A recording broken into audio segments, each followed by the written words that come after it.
Welcome to this lesson on Select-Object, a powerful Cmdlet in the PowerShell pipeline series.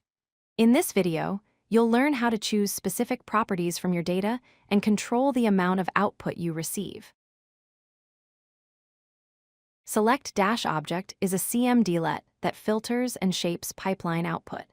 It allows you to choose specific properties from objects passing through the pipeline or limit the number of objects returned.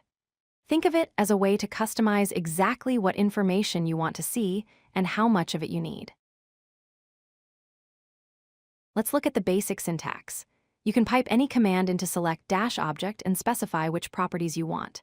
For example, get-command pipe to Select-Object with the property parameter lets you choose name and version. Similarly, get-process pipe to Select-Object can show just name and CPU. You can also use the first parameter to limit how many objects are returned, like getting only the first 5 services. When you select specific properties, you're controlling what information appears in your output. To select a single property, like name, just pipe your command to Select-Object followed by the property name. For multiple properties, separate them with commas. For instance, get-process pipe to Select-Object name, id, CPU will show only those 3 pieces of information for each process. Wildcards give you powerful flexibility.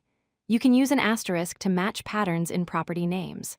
For example, process asterisk will select all properties that start with the word process. You can also exclude properties using the exclude property parameter. Get-service pipe to Select-Object asterisk with exclude property asterisk type will show all properties except those ending in type. Controlling the number of objects in your output is essential for working with large datasets. The first parameter gets objects from the beginning. Get-process pipe to Select-Object first 10 returns only the first 10 processes. The last parameter works from the end. Get-event log for the system log, pipe to Select-Object last 5 gives you the 5 most recent entries. The skip parameter lets you ignore objects from the beginning of the pipeline. Get-service pipe to Select-Object skip 3 skips the first 3 services and returns everything else. You can combine skip with first for precise control. Get-process pipe to Select-Object skip 5 first 10 skips the first 5 processes, then returns the next 10. Let's review the key points. First, Select-Object lets you choose specific properties to simplify your output and focus on relevant data. Second, parameters like first, last, and skip give you precise control over how many objects you work with. Third, wildcards enable flexible property selection when you need pattern matching.